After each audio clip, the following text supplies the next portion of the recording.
Voy a comentarles nada más un poco acerca de la dinámica que yo trato de implementar en los webinars. Eh, pues parte de la evaluación, o mejor dicho, del aprendizaje de ustedes, es un poco la manera en que ustedes hayan diseñado, mostrar las ideas, la transición. Por supuesto que no es obligatorio que hablen todos. Al final el grupo se representa por los que trabajan, a veces hablando y a veces investigando, pero eh, voy a interrumpir o haré comentarios a medida que vamos avanzando, no para cortarles la dinámica, sino que yo considere que sean de utilidad. Así que nada más para comentarles un poco que eh, exhorto también a los que estén escuchando o participantes de tener alguna duda o de necesitar aclarar algún concepto, tomemos la actitud de hacerlo en la medida que surja la inquietud. Si lo reservamos para el final, en muchas ocasiones no es tan sencillo recordar ideas muy anteriores. Así que nada más para comentarles un poco que cada vez que los interrumpa no es por ninguna connotación negativa, es simplemente parte de lo que creo que deben ir aprendiendo del webinar. Así que cuando ustedes digan, comenzamos.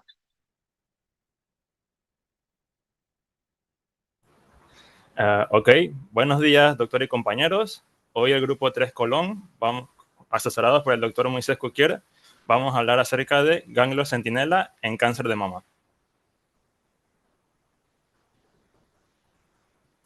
Los puntos que vamos a abarcar serían definición e historia, indicaciones y contraindicaciones, métodos actuales. Les mostraremos un video de cómo se realiza la técnica, las conclusiones y las referencias. Comenzando por la definición, ¿qué es el ganglio centinela? Pues el ganglio centinela es el primer ganglio linfático que drena en la zona afectada por el tumor.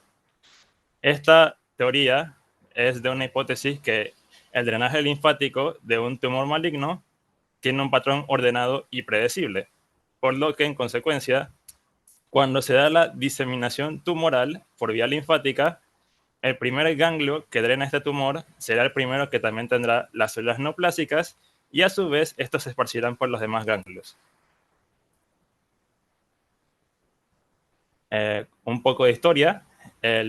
La palabra ganglio centinela fue primeramente mencionada en 1960 por el Dr. Gould cuando atribuye esta propiedad a los ganglios yúgulo-digástricos en pacientes con cáncer de la glándula parótida.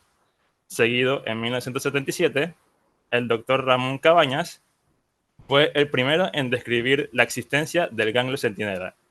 Esto fue cuando realizaba linfografías en pacientes con carcinoma de pene.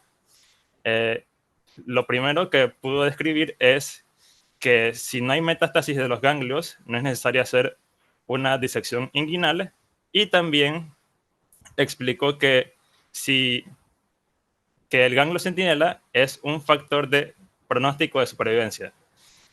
Más adelante, en 1991, Wong, Kegel y Morton describieron cómo funcionaba el drenaje linfático y los ganglios centinelas en modelos de felinos, y un año más tarde Morton pudo utilizar la técnica del ganglio centinela en melanomas cutáneos. Ya en 1993 finalmente se puede aplicar esta técnica en cáncer mamario, siendo el doctor David Crack utilizando esta técnica con Tecnesia 99, y un año más tarde el doctor Armando Giuliano la utilizó con azul de isosulfano. Estas dos técnicas se explicarán más adelante mis compañeros. Y en 1998 en Italia demuestran las ventajas del uso del radiomarcador con la sonda gamma manual. Esta técnica ha ido evolucionando y finalmente ya en la actualidad se ha demostrado que los radioisótopos y los colorantes son una técnica fiable y permiten una detección mayor del 90% con una tasa de falsos negativos menor al 5%. Daniel, dale, con la anterior. Yo creo que algunas ideas que deben rescatar de esta historia del ganglio centinela es propia de muchas cosas que han ocurrido en la medicina. Miren, lo primero es que esta es una idea que nace en Perú. Y estamos hablando de 1977, donde probablemente Latinoamérica no estaba ni cerca de ser líder en ningún tema de investigación a nivel mundial, pero siempre queda el buen sabor de la genialidad que puede surgir de cualquier hospital, de cualquier individuo, en cualquier lugar del mundo. En otras palabras, Cabañas se le ocurre una idea que revoluciona 30 años después la manera en que hacemos las cosas.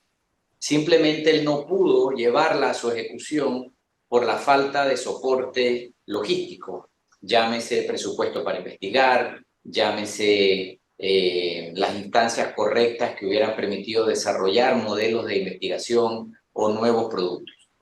Así que el concepto, y siempre es importante acordarse lo que Einstein dice, en donde la imaginación es más importante que el conocimiento. Y este es un ejemplo más de ese gran enunciado. En otras palabras, esa capacidad creativa de él haber estado operando pacientes regularmente, en un momento dijo, pues de verdad tengo que hacer esta linfadenectomía tan mórbida. La linfadenectomía del cáncer de pene o del cáncer testicular es sumamente mórbida porque es una linfadenectomía pélvico-inguinal bilateral que deja a los pacientes con una morbilidad del 40 al 60% enorme en miembros inferiores. Entonces, ese planteamiento de él fue lo que enciende esta llama de una nueva idea. Entonces, después eso migra a Estados Unidos, porque fue presentado en un congreso en Texas. Donald Morton se considera en California el padre del melanoma, para muchas otras cosas, y él empieza a entender entonces, o trata de poner en laboratorio, qué significa esto del drenaje linfático ordenado y del tema del ganglio centinela. Llévense la idea también que el concepto del ganglio centinela, a pesar de que lo utilizamos en singular, lo usamos en singular porque en inglés no existe ganglios centinelas. Esa palabra no se usa en anglosajón. Es poco común utilizarlo en plural. Pero el concepto del ganglio centinela es ese drenaje linfático regional inmediato de un sitio tumoral, ese canal que llega puede bifurcarse, trifurcarse o unifurcarse. En otras palabras, puede que uno tuviera como centinelas un ganglio, dos ganglios o tres ganglios. Probablemente lo van a mencionar más adelante. Pero nada más quería dejarles claro que no siempre es un ganglio. Eso no es posible de predecir. Habría que hacer una linfocentelografía previa a cada paciente para predecir cómo los canales drenan, pero al final lo importante es que es el concepto del ganglio que recibe esa información, que entonces se extrapola a la información del resto linfonodular del área. Entonces, si ven cómo sigue avanzando esto, el gap entre el 77 y el 91 fue enorme y luego se acelera todo en menos de una década. Pero ahora lo van a presentar, me imagino, no es hasta después de los 2000 que realmente el ganglio centinela se implementa como una técnica oncológicamente demostrada.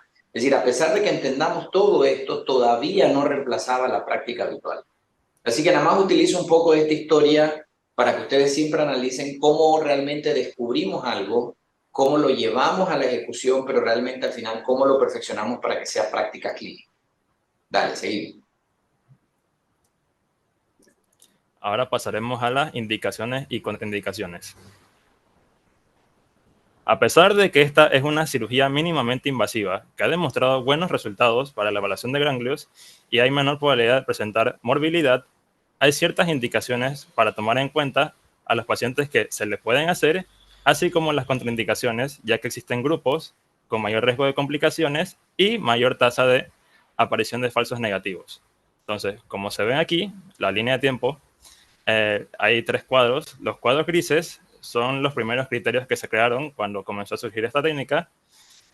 Se hicieron diferentes estudios y estos fueron los que concluyeron para realizar a quienes se beneficiarían mejor esta técnica.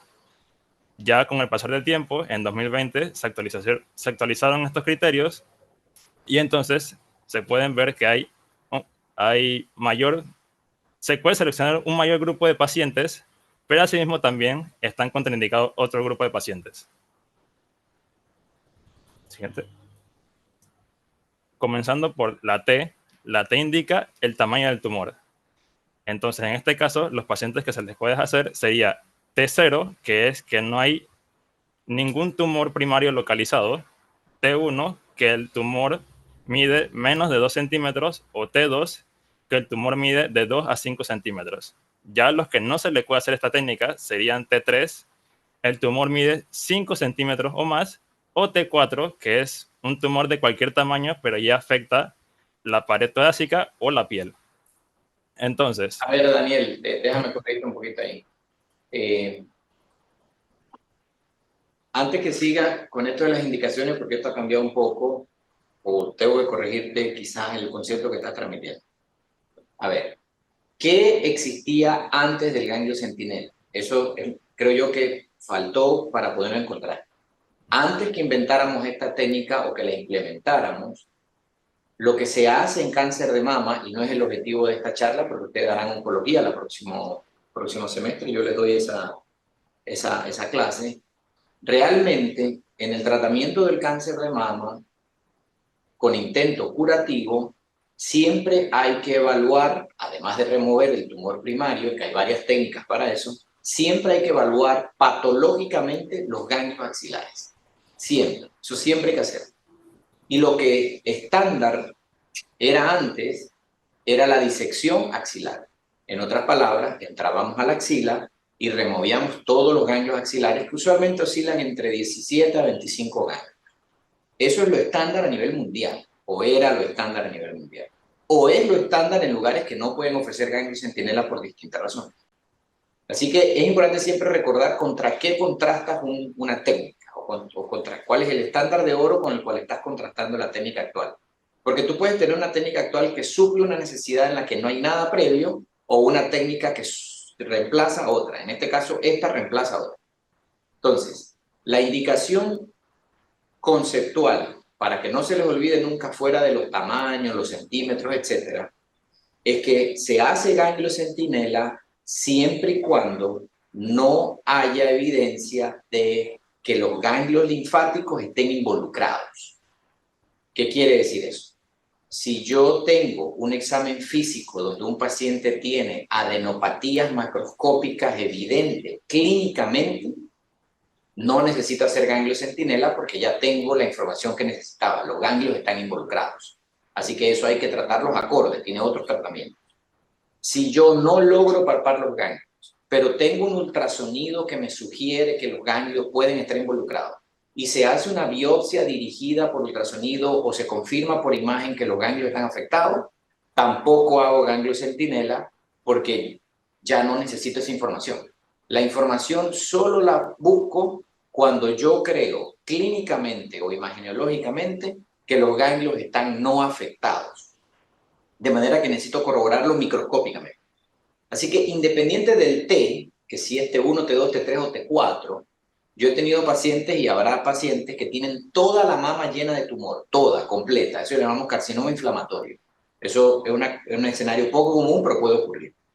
Y le hacemos ganglio centinela porque a pesar de que la posibilidad es alta de que esté involucrado, no hay certeza de que están involucrados y preferimos ahorrarle la morbilidad de la disección axilar.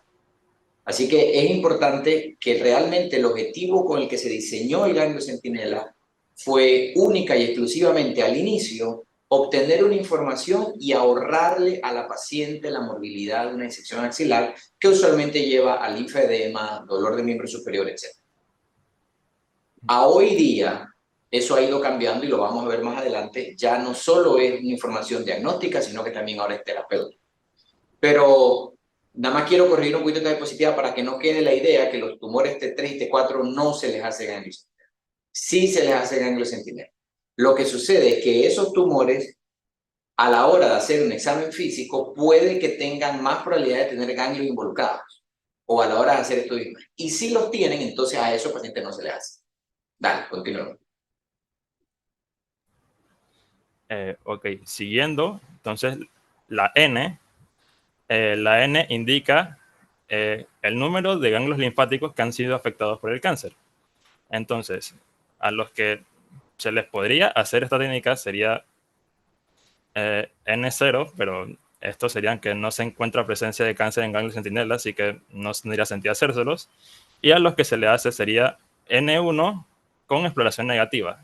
N1 es que 1 o 3 ganglios linfáticos están afectados, y exploración negativa es que se le realiza el ultrasonido, se le hace aspiración por aguja fina y se encuentra que el resultado es negativo. Pero para corroborar, si el ganglio, si, si el tumor ya fue afectado, entonces se corrobora con la técnica de ganglio centinela. A No, los no, que, no. Está enredado, Daniel. Déjame corregir. Porque esto no es fácil de entender y no era el objetivo tampoco ahondar mucho en oncología. Era más ahondar en técnica quirúrgica. Pero mira, el TNM, que es el método actual internacional de clasificación de tumores o de cáncer, tiene distintas connotaciones para distintos cánceres. El TNM del cáncer de mama es un estadiaje clínico. La T, la N y la M se anotan al momento de hacer el diagnóstico del paciente, es decir, antes del tratamiento. Entonces, puede confundir cuando uno ve la N, si estamos hablando de la N clínica inicial o si estamos hablando de la N después del tratamiento. Son dos N diferentes. Y por eso el TNM tiene una aclaración que es una P chiquita delante de la T o una P chiquita delante de la N. Estos son detalles finos, no pretendo que se los aprendan, pero te estoy aclarando por qué puede confundir. Cuando va una P chiquita que dice PTNM o PT2N1M0, por ejemplo, significa que ese es el estadiaje de mama patológico, es decir, que ya el paciente se operó y se analizó en el microscopio y entonces tenemos un estadiaje final. Pero si no lleva la P chiquita adelante, es aceptado a nivel mundial que el estadiaje de cáncer de mama es clínico. Así que con tus manos y con el ultrasonido o con los estudios de imágenes determinamos el tamaño tumoral, la posibilidad de ganglios afectados, 0, 1, ninguno o más, y la metástasis clínica, es decir, que el paciente no tenga síntomas en otros lugares. Entonces, el TNM clínico es el que se utiliza para decir ganglio centinela. Que no lo confundan porque acabas de mezclar los dos conceptos con el TNM patológico. Cuando ya tienes el análisis patológico de los ganglios, que determinas cuántos están afectados y cuántos no, es porque ya operaste al paciente. Es decir, ya pasó la técnica. Así que quédate nada más con la idea que para pasar a un ganglio centinela tenemos que tener un N0, es decir, que clínicamente no hay ganglios afectados.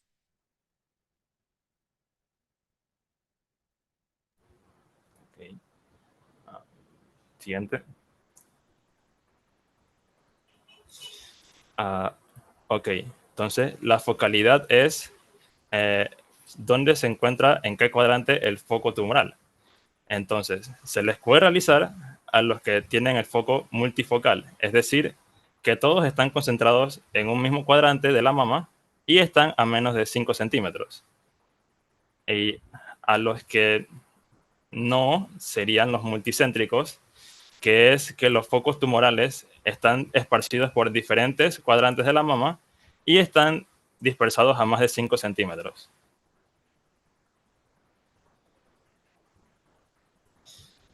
NST, que serían las siglas para Neoadjuvant Systemic Treatment, en español tratamiento sistémico no adyuvante, que es cualquier tratamiento para el cáncer antes de hacer el tratamiento principal.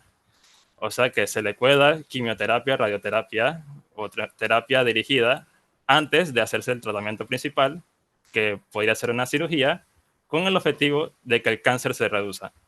Entonces, cuando se le hace el NST y el tumor desaparece, como se ve a la derecha, o se achica, como se ve en el medio, entonces sí se le puede hacer la técnica, pero si el cáncer sigue del mismo tamaño, como se ve en la izquierda, entonces no se le puede hacer la técnica.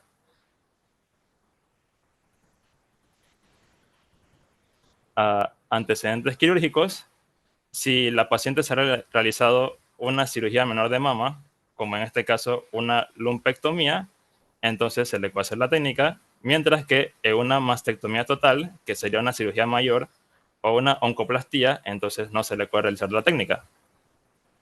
No. Te corrijo de vuelta, Daniel. La técnica siempre se puede hacer independiente de lo que hagas en la mama. Si haces una mastectomía completa, quitas el tejido mamario e igual puedes hacer ganglio centinela, así como si haces una cirugía conservadora. Nada más para que sepas que la técnica se puede hacer en ambos escenarios. Al Ah, final, la evaluación de los ganglios es aparte de la cirugía de la mama. sí, doctor, es que yo vi, por ejemplo, en la siguiente diapositiva, Ujú. que si, si se va a hacer una mastectomía, entonces se puede realizar antes, o sea, la técnica, pero si ya se realizó la mastectomía, entonces no se puede realizar. Eso fue lo que encontré. Quizás fue un tema de semántica. Si en el momento de operar a una paciente le retiras la mama porque vas a hacer una mastectomía, en ese momento puedes hacer el ganglio centinela. La única manera de no poder hacer un ganglio centinela es una paciente que tiene una mastectomía previa. Vamos a poner que ella ya la operaron de mastectomía y tú tienes que evaluar ahora si haces un ganglio centinela, pues ahí no hay manera de hacerlo porque no hay tejido que drene. Pero eso es un escenario muy inusual, que una paciente, alguien haya cometido el error de operarla sin evaluar los ganglios. Eso tiene que ser un error médico, eso no es lo usual. Lo usual es que en el momento de la mastectomía hagas la evaluación ganglionar. Así que el hacer mastectomía no impide que hagas ganglios tener. Bueno, Uh-huh.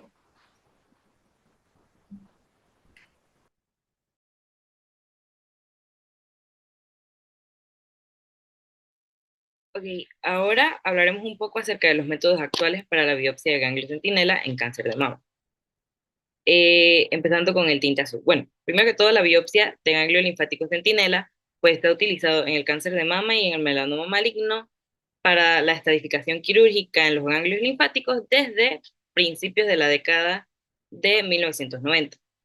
Entonces, la técnica de gold standard actualmente es el radioisótopo y colorante azul o la técnica combinada. Eh, y bueno, existen amplias variaciones de la técnica y así como diferentes tipos de tintes azules que se utilizan. Eh, entonces, las tasas de identificación del ganglio centinela son altas con todos los tintes, pero es aún más alta con la técnica combinada, por eso es el gold standard. Y entre los tintes que se utilizan está el azul de metileno, el azul de patente V y el azul de isosulfán. Y aquí en las fotos podemos ver más o menos bueno, no más o menos, podemos ver un, cómo se inyecta peritumoralmente el azul de metileno y cómo más o menos se ven los ganglios una vez son identificados con el tinte. Y bueno, este se hacen durante el procedimiento es que pues se inyecta una pequeña cantidad del tinte azul, que como mencioné, pues, suele ser azul de isosulfán o de metileno, en los elementos funcionales de la mama, los lobulillos, los conductos, etc. Entonces el tinte se propaga rápidamente por toda la región y en unos 5 a 10 minutos, entonces se puede identificar los ganglios linfáticos y los vasos. Después de esto se realiza una incisión en ángulo en la axila y se traza el vaso linfático que se marca con el tinte azul, hasta poder llegar a el ganglio linfático marcado. Entonces, el ganglio linfático marcado más cercano al tumor es el ganglio linfático centinela. Esta técnica por sí sola, como mencioné, no es tan efectiva y algunos de sus efectos, bueno, es efectiva, pero menos efectiva que la combinada. Y bueno, algunos de sus efectos adversos por lo que se usa menos es, pues, primero que todo, el tatuaje azul, que es cuando se inyecta el tinte azul, queda esta mancha azul en la mama, que en la mayoría de los casos se disipa con el tiempo, pero puede quedar la mancha ahí. Eh, otro efecto adverso es que puede causar orina azul en las primeras micciones postquirúrgicas y también que se han producido reacciones anafilácticas por la inyección del tinte azul, pero estas son muy raras, ya que ocurre en menos del 2% de los pacientes y rara vez son graves.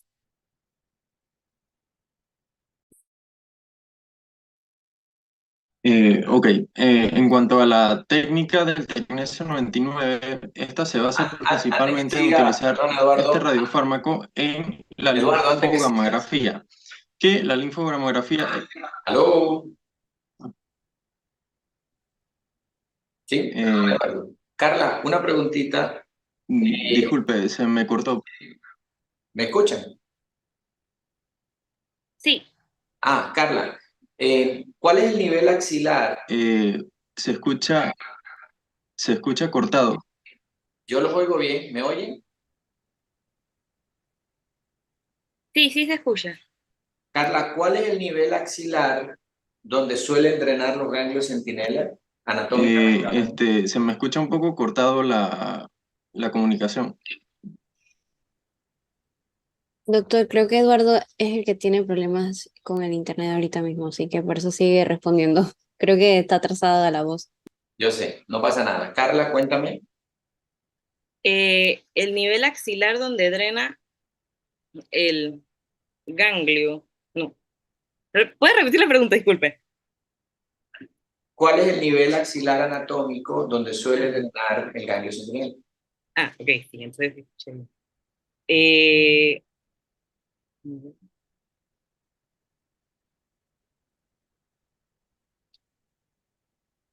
bueno, ¿Cuáles son los niveles axilares anatómicamente? está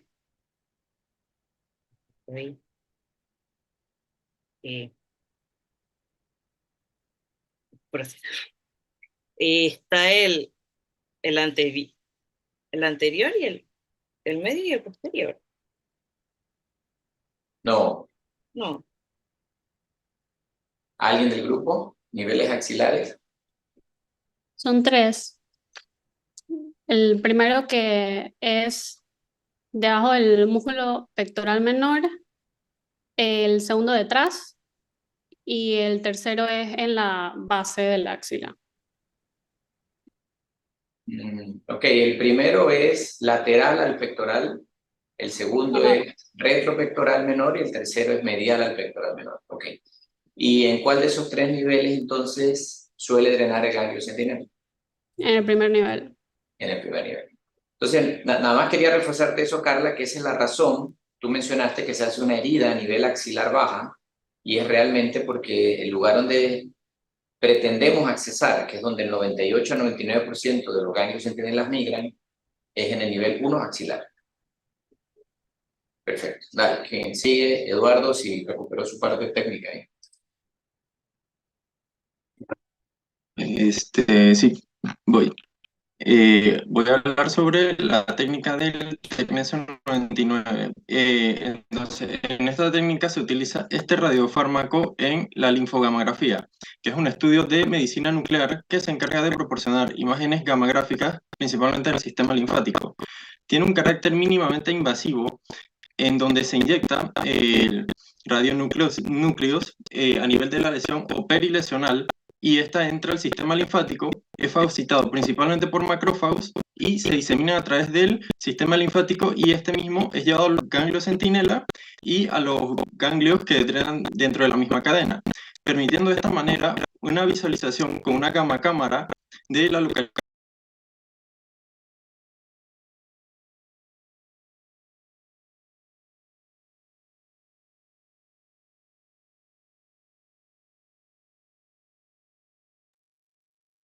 No escucho.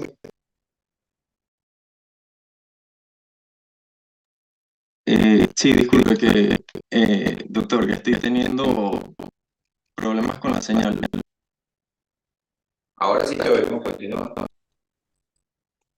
Este, había quedado en el que una vez que se disemina a través del sistema linfático y es llevado al ganglio centinela, de esta manera se puede utilizar una gamma cámara. ah, Se puede utilizar una gamma cámara y de esta manera localizar topográficamente el ganglio por medio de y obtener.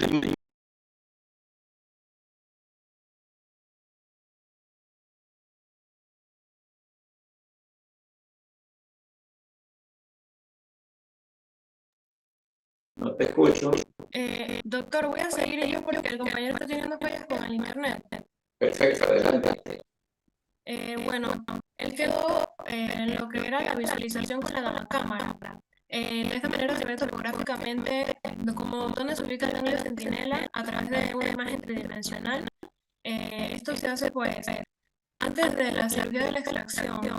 Entonces se realiza la localización con una gamasonda y ya a nivel intraoperatorio pues, para entonces confirmar la ubicación del ganglio centinela con los detectores de radiación, que es la misma gamasonda, para poder entonces extraerlos. Aquí en la imagen que colocamos, bueno, podemos ver cómo se está inyectando el tecnecio a nivel peripensional, que fue lo que había comentado ya mi compañero, y de esta manera ya se va diseminando a nivel de la vía linfática hasta llegar entonces al ganglio centinela y de ahí se puede utilizar la cámara para obtener la imagen tridimensional. Bueno, esta técnica, ya mencionada como una técnica de imagen para la detección, tiene un rendimiento, pues, según la literatura, de 90-98% de los casos con un falso negativo del 7 al 8%. Bueno, esto es un proceso, pues, radioguiado que puede llegar a tener un éxito que está entre el 98 al 99%, en donde los ganglios ya que tienen como alta sospecha, pues se van a entrar a nivel se registran a niveles. Los ganglios que tienen sospecha van a registrar a niveles altos de tiempo para ser extirpados. Entonces, de esta manera ya se corrobora para poder entonces hacer la extracción. Igual hay que tomar en cuenta el nivel de radiación que tenga de fondo y hay que tomar en cuenta el nivel de radiación que tenga para corroborar y para hacer la extracción del ganglio. ¿Qué significa falso negativo del 7%? Digamos un poquito, explícanos. Bueno, hay pacientes que realmente tengan pero que en la prueba salga negativo, cuando en realidad pues sí tengan como la mayoría, o sea, que la prueba salga con que la prueba salga falsa, que realmente el paciente puede llegar a tener la alteración. No te escucho yo, pero no te digo. Dale, bueno. Bueno, un falso negativo sería que en este caso no la definición conceptual. Quiero destacar que esto es falso negativo del 7%. ¿Qué significa eso? Porque lo que objetivo de esta técnica no es identificar malignidad, ¿verdad? ¿Cuál es el objetivo de esta técnica? La visualización del ganglio centinela. Correcto, la identificación del ganglio. Entonces, ¿qué significa en este caso falso negativo? Por alguna razón hay un 7 o 8% de pacientes que no van a tener la correcta distinción, por así decirlo, del ganglio. Y no voy a poder visualizarlo para entonces saber cuál es el manejo del paciente. Entonces, sería que si el objetivo es obtener el ganglio centinela, un falso negativo quiere decir que tuviste un ganglio que no sea el centinela. Ok. Pero creo que es lo más sencillo. Y es muy importante tener las cosas sencillas. Porque las complejas no las podemos reproducir. Solo podemos reproducir y entender lo sencillo. Entonces, en el mundo quirúrgico o oncológico, cada vez que se implementa algo desde el punto de vista de tratamiento de cáncer quirúrgico, hay un nivel de aceptación de falsos negativos. Así como en el momento se dice que los valores de P aceptables para asignar cáncer era 0.05, eso fue arbitrario, eso le hicieron un grupo de pendejos. Otro grupo de pendejos dijo, el número que vamos a aceptar es 10%. Yo no estoy diciendo que estoy de acuerdo o en desacuerdo con ellos, pero es importante que sepan cuáles son los niveles que toleramos a la hora de aceptar una técnica. Así que si algo tiene, porque no existe la técnica perfecta, ¿verdad? 100% de especialidad y 100% de especialidad no la tenemos casi en ningún instrumento que utilizamos, ni diagnóstico de imagen, ni técnica quirúrgica. Así que hemos aceptado que toda técnica técnica que tenga falsos negativos menos del 10%, podemos darnos el lujo de tener ese margen de error. No quería aprovechar esta diapositiva sin que te quedara, sin que quedara con esa idea bien clara. No existe la técnica perfecta. Sí, ok. Ok, para continuar, venía diciendo que pues es un método de detección a nivel pues con gammagrafía y la utilización del tecnecio como un radioisótopo para poder obtener la biopsia de manera selectiva a nivel del ganglio centinela, que es como una ayuda para predecir el estado pues ya a nivel de la vía linfática, la diseminación regional que pueda tener el paciente con cáncer de mama, y por lo tanto eso me aporta como, o sea, una información sumamente importante y necesaria, imprescindible para que yo pueda entonces establecer un manejo y un tratamiento adecuado con el paciente. En esta imagen entonces sí podemos ver pues que hay como 4 puntos que son los que corresponden a la inyección del radiofármaco. Y bueno, en este caso ya se ve como arriba que se obtiene pues ya gracias a la diseminación linfática y todo lo que hemos hablado, pues que se puede llegar a visualizar el ganglio centinela.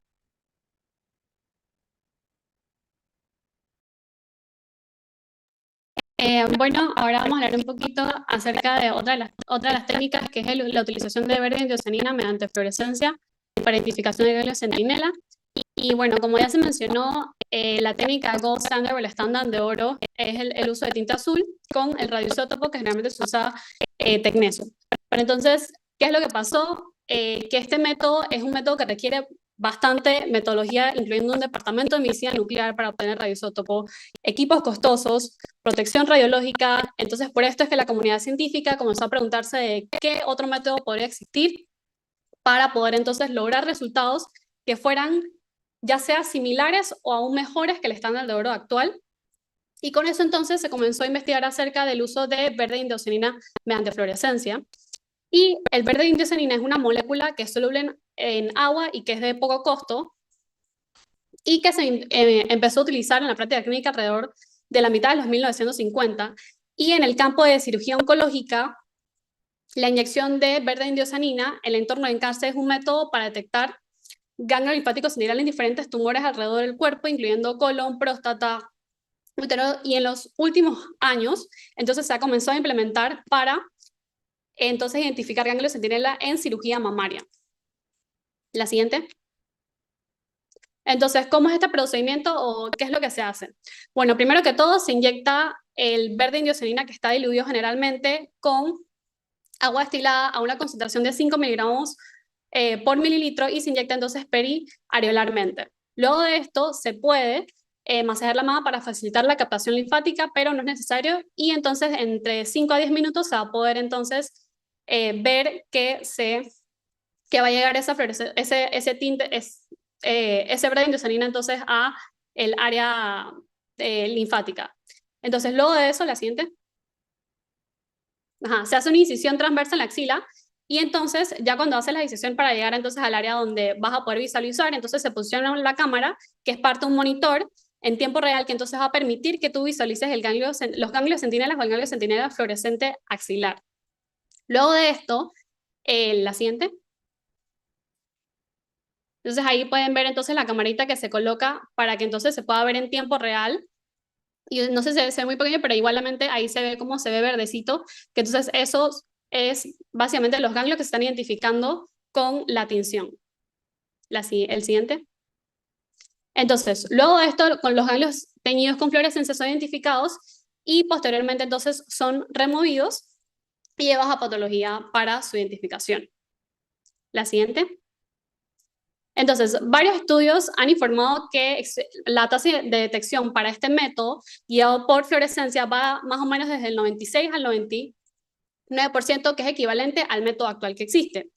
Y hablando un poquito de la única publicación que se realizó en Latinoamérica, que fue una serie de casos que de 70 pacientes entre junio de 2019 y 2022, utilizando pacientes que tenían cáncer de mama invasivo comprobado T1, T2 y clínicamente con ganglios negativos, donde los criterios de exclusión fueron que tuviera metástasis o que tuviera reacción adversa o alguna alergia al verde endiosanina.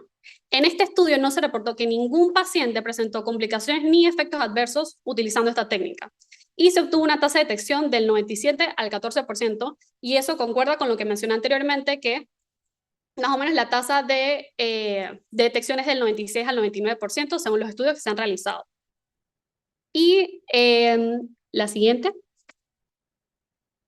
Entonces, el verde indocyanino mediante fluorescencia ha tenido bastantes estudios. Igualmente también se han hecho metaanálisis que han demostrado que esta técnica tiene una tendencia hacia una mejor estadificación de la axila en cáncer de mama, pero igualmente es importante mencionar que todavía no se ha identificado estudios suficientemente grandes para decir que es estadísticamente mejor la técnica estándar de oro comparada con la técnica de fluorescencia de verde endiosanina, debido a que no se han hecho suficientes estudios, comparando, por ejemplo, precios, que es una de las cosas que mayoritariamente se menciona en los artículos, y también porque esta es una de las técnicas que más que todo se podría beneficiar instituciones donde tienen un alto manejo de pacientes, porque la alta logística que requiere el método estándar de oro va a ser inferior a este método, que requiere una técnica mucho más sencilla en comparación con el estándar de oro. Y este metaanálisis que mencioné fue un total de 2 estudios que se hicieron alrededor con más o menos 1.736 mujeres, e incluso ahora en 2 guías que se ha actualizado que la única alternativa recomendada que ellos recomiendan, aparte del método estándar, se menciona entonces en la guía de la Sociedad Europea de Medicina Oncológica y la Sociedad Japonesa de Cáncer de Mama. Entonces más adelante vamos a ver un videito que va a explicar otra compañera acerca de esta técnica.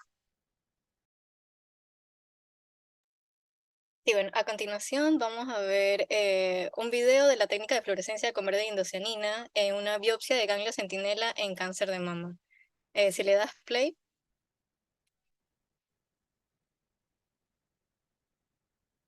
A la izquierda se ven pues las imágenes superpuestas de la fluorescencia del verde indocianina, y a la derecha entonces vamos a ver imágenes NIR o infrarrojo cercano.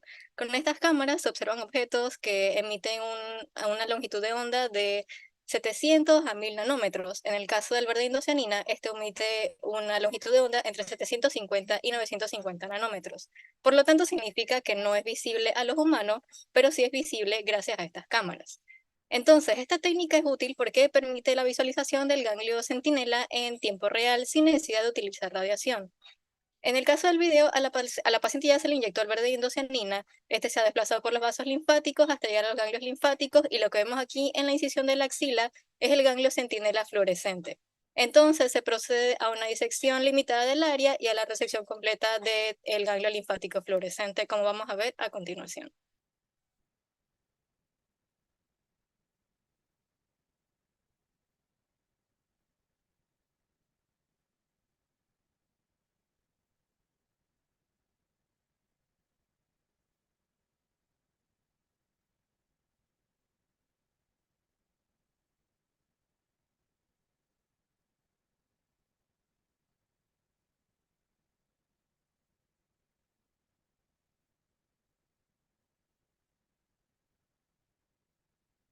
Y entonces ahora vemos ya el ganglio resecado, y pues podemos notar de que sigue fluorescente ex vivo. Y ya posteriormente estas muestras son llevadas a patología.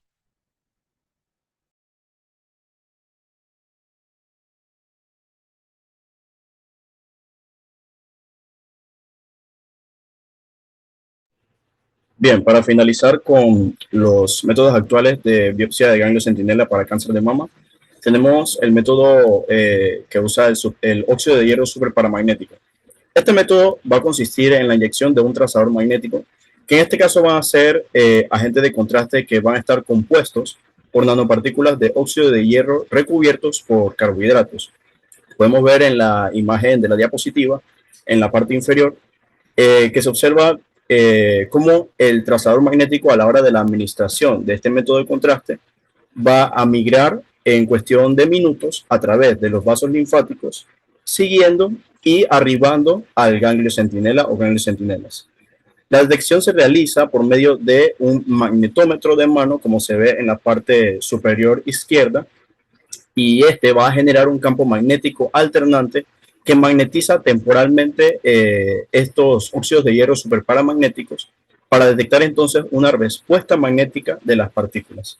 En la siguiente diapositiva explicamos un poco acerca de la trazabilidad de este método de contraste.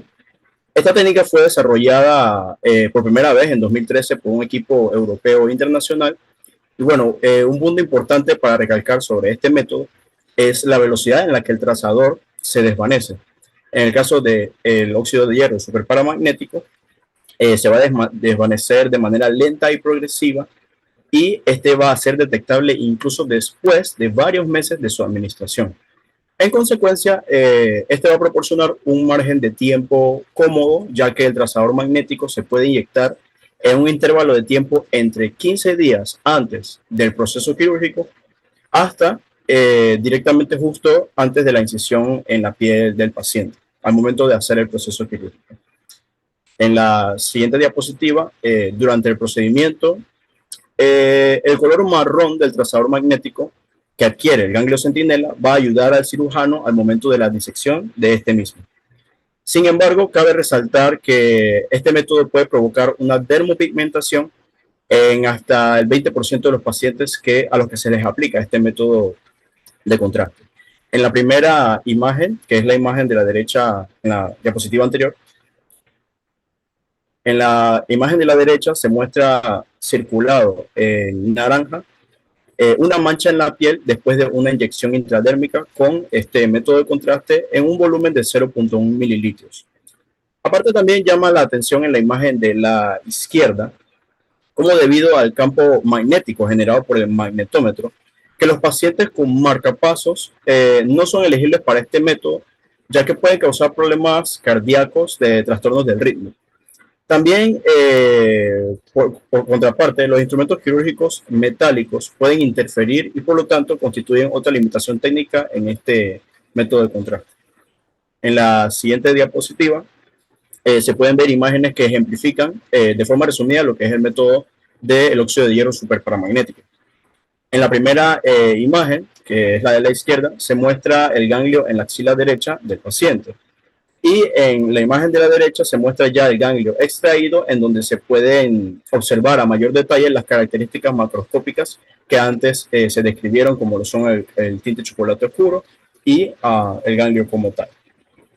En la siguiente diapositiva se muestran imágenes correspondientes a resonancias magnéticas. En la imagen de la izquierda, en la parte inferior se puede denotar el ganglio centinela, y en la parte superior el sitio de administración en el cual se dio, valga la redundancia, la administración de este medio de contraste. En la segunda imagen, la derecha, se muestran dos ganglios centinelas, esto dando alusión a la definición que dio el doctor anteriormente acerca de que pueden haber no solamente uno, sino dos o varios ganglios centinelas, y también el tracto linfático que los sigue a la hora de administrar el medio de contraste. En la siguiente diapositiva, así a vista general, se muestran las ventajas y desventajas de este medio de contraste. El óxido de hierro superparamagnético, en su beneficio, no va a implicar una radiación al momento de detectar el ganglio mediante magnetismo. Con esto se evita tener que exponer al paciente y al personal que va a llevar a cabo el procedimiento a radiación, y por tanto no van a requerir de un estricto equipo de protección contra radiación emitida por el radioisótopo. En su contraparte, como desventaja, los pacientes pueden presentar dicha pigmentación que mencionamos anteriormente, que va a ser un residuo en el área en el cual se administró la sustancia. También la persistencia del trazador magnético puede crear artefactos que compliquen la interpretación de imágenes de mama por resonancia magnética en exámenes posteriores. Y bueno, para concluir con esta ponencia, tenemos ciertos puntos a resaltar. La biopsia de ganglio centinela no es una técnica de tamizaje y solo está indicada en pacientes con alta sospecha de cáncer de mama en estadios tempranos. La técnica del ganglio centinela va a permitir evitar hasta un 70% las disecciones axilares de ganglios linfáticos y por lo tanto evita sus morbilidades asociadas. La técnica combinada, que se compone de radioisótopo y colorante azul, va a ser el estándar de oro para la biopsia del ganglio linfático centinela. el método de detección gamma-gráfica radioisotópica con tecnesio 99 y la biopsia selectiva del ganglio centinela van a predecir el estado de diseminación linfática regional, que contribuye a establecer el manejo y tratamiento más apropiado. Y como último punto a resaltar es que la técnica de fluorescencia mediante verde de indocianina es segura y efectiva. En el futuro, inclusive, puede que reemplace completamente el actual estándar de oro como trazador principal en técnicas de biopsia de ganglio centinela. Y bueno, estas son nuestras referencias bibliográficas e infografía, y agradecemos su atención y participación en esta exposición. Muchas gracias.